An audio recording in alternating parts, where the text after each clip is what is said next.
Hey, what's up, people? So today we're going to be looking at something that so many Africans and Kenyans like so much as an investment tool. It's called certificate of deposit. So certificate of deposit is just basically a bank deposit, or in Kenya most of the time we call it fixed deposit account. I'm going to be talking about fixed deposit account, or what you call savings account, some of you, and of course savings account can be a current account, but in this case we're looking at it in terms of a fixed deposit account, because most people do refer to the fixed deposit account as the savings account. If you hear certificate of deposit, fixed deposit, savings account with most people in quotes, then they're still referring to the same thing, whereby you give your money to the bank keeps your money for a while, and then after a period of time, based on your agreement, you get your money with some interest. Now, I have spoken so many times about this issue, and I do repeat it all the time. I think one of my most viral videos was on why you should not have your money in the bank, and I keep saying this every single year. I have to remind you of this in the beginning of the year, so you don't make the same mistake that many people have made before, and why your money should not be in the bank. So this video is basically to help you understand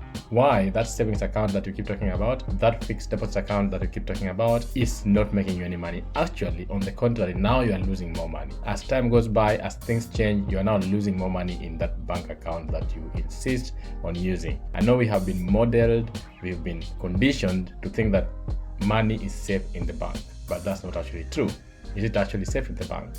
Just like any other investment firm, any other investment opportunity, a bank can actually go down. You've seen what's happening in Nigeria during the shortage of naira, and people are climbing walls to try and access their money and try to push the banks to give them money. They couldn't access the money. In Kenya, we've seen banks go down with people's money as well. So it's not about safety. If you're someone who's looking to build wealth and you're working and you're producing some cash flow, it's not about safety, but about growth. And sometimes you just have to take some risks. But again, we are very lucky because we have so many good alternatives to this certificate of deposits that are in the bank that could give you way better returns at a very low risk level. Welcome guys to MoneyMatters. Let's dive in and let's see what are some of the reasons why I think your money is losing money, or not just think. I know that your money is losing money in the bank. That savings account is losing money. And what are the alternatives available for you? Dive in.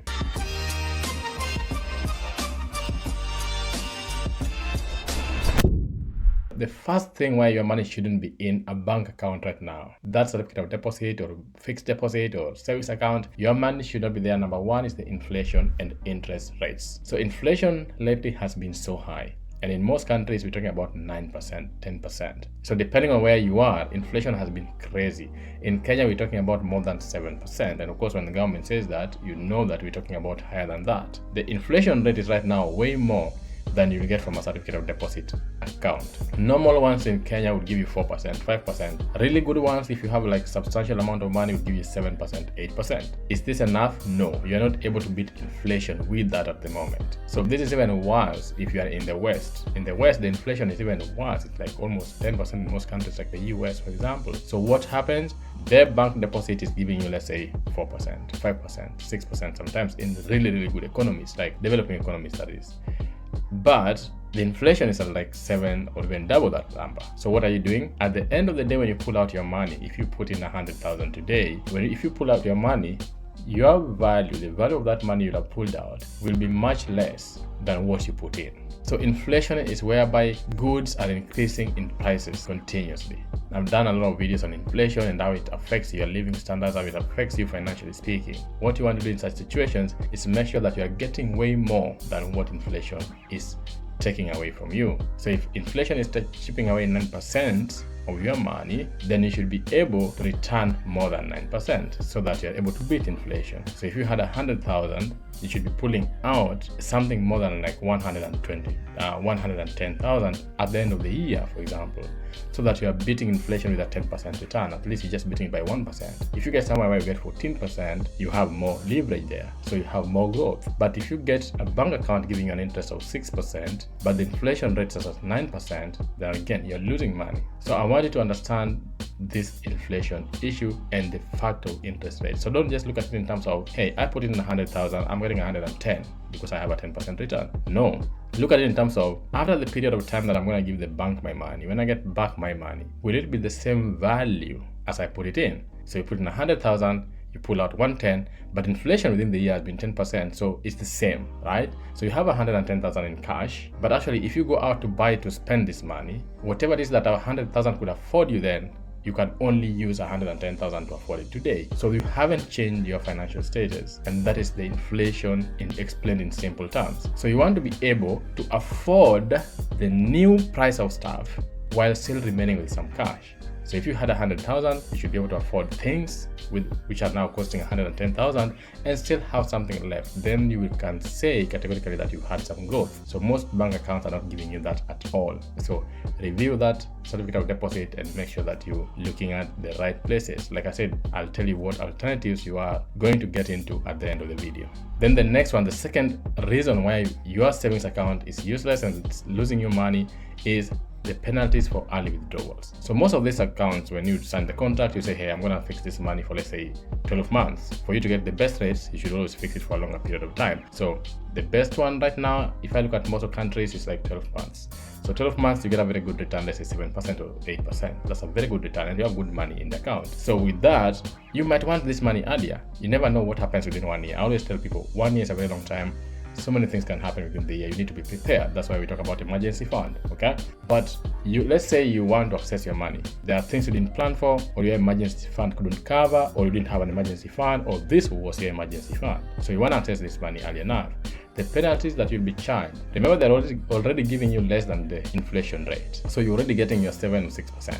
Then you get some penalties that will be charged on this money. Do you think you're gonna get any money? No. Sometimes you even get negative, especially when now they're charging you all these penalty fees that they never actually tell you in the beginning. So be very careful. Early withdrawal can actually eat into your principal amount and the interest you might have earned during that period. So it puts you at risk that you cannot access your own money. It makes it difficult for you to access that money and even get the same value. So you end up losing. So you're taking much higher risk than you take in a normal investment, especially in places like Kenya, whereby you have money market funds and other stuff that I'm going to mention. So if you think of it in that sense, why are you taking that kind of risk of, if I want to access my money, I can't access it anyway? If I have my money in a money market fund, for example, which I do, I can send anyone money at any point. It's a liquid money. If I want to send my parents or my siblings or someone I'm sending money to, is straight into their account, into their M-Pesa account. It's liquid money, but I'm still earning very high interest on it, sometimes up to 11%, depending on which broker you're using, which investment firm you're using. So again,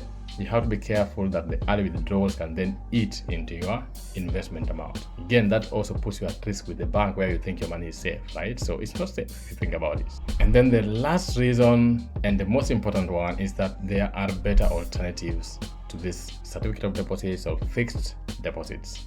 There are better alternatives. So these better alternatives, what are they? Number one, you must be open to these other alternatives. You have to look for them depending on your jurisdiction and where you are. I'm going to mention some that are available to people in Kenya, in Africa, and if they're not there for you, I'm sure they're equal, kind of investments that you can actually use. Now, I always say the first thing is a money market fund. For example, with a money market fund, you put your money in an investment. These are basically debt securities.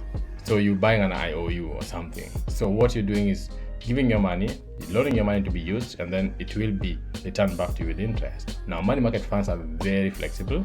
The money is liquid, they are secure, they are good for both short-term, medium-term, and long-term savings. So let's say you want to save money for your deposit for a house or a mortgage. You want to save money for a next car. You want to save money for your foundation. You want to build a house, for example, for a wedding, for whatever. You can save that money while still earning interest and not losing value. And that makes it very important. And you can also access the money at any time. So there's no risk of you experiencing the early withdrawal fees that we did mention earlier. So you understand that we have this really good opportunity, especially those who are in developing countries, to use these money market funds. Some of them, if you look at my channel, give you up to even 17%, depending on which country you are in. Like Uganda, we have up to 17% on money market funds. In Kenya, we have up to 11% on money market funds. That's a really good return on a money market fund. And still, the money is liquid. Still, you can deposit as much as you want. Still, you can add into that money and use the compounding effect, which you can't with a fixed deposit account. So the advantage of you using this money market funds is that it makes your work much easier,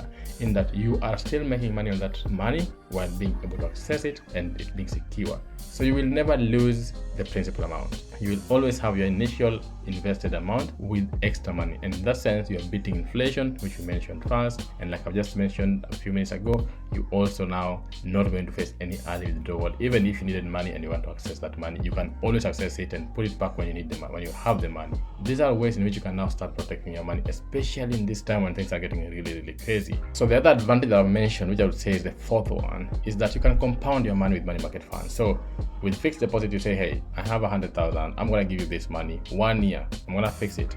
You can't access it, you can't add more money. Okay, you just have to wait for your, let's say it's 10% or it's whatever. You have to wait for that period of time, and your 10%, which is 10,000 or 100,000, 110,000, you go home, right? Now with money market funds, you have the option of now compounding that money. You can add more money onto it, and each time you're adding money, you are bumping up the amount that is supposed to work for you. So if I put in 100,000, but each month I'm adding just 5,000, I'm going to be earning interest on the amount of money I'm depositing into the account. At the end of the day, I have way more money than if I just put in a certain amount of money and forget about it. Why is that so? And why is that very good for you as an investor? Number one, it gives you the flexibility of always withdrawing and putting in money, right? So you can always grow your money, you can grow your investment. It gives you that habit, puts you in the habit of actually investing your money. The reason it's that way is because it wants to give you flexibility. It gives you the flexibility that you can always access your money, but can also add on to your money. So you can earn more interest on your money. So these are some of the things you want to inculcate into your investing, and especially if you're starting off. New investors, the beginners, start off easy. Take it easy, get into money market fund. I know sometimes it's so difficult to get off the bank because that's what you know, that's what you've been taught. Get off the bank, start with the money market fund, okay? Try to understand them and how they work. Get the best one. I've done a lot of videos on money market funds, especially in Kenya, in East Africa, in Africa. Look at the money market funds in your jurisdiction, in your country. Start investing there. They're very easy to open, very easy to invest with, and the best way to start investing, okay? Where you want to save some money, put it in there. You want to save for your next car, your next property that you want to buy, your next mortgage you want to take, save your money in there. As you're saving and as you're working, your money is also getting you something on the side. So it's busy working as well, okay? Compound your money. Anyway guys, I hope that's been helpful. This is just basically to remind you that no savings account in a bank is not helpful. No certificate of deposits, no fixed deposit, no matter what you call them, okay? Focus on trying to understand and nurture the habit of actually taking the risk of investing, and you will never regret. As usual, here's MoneyMatters. See you next time out.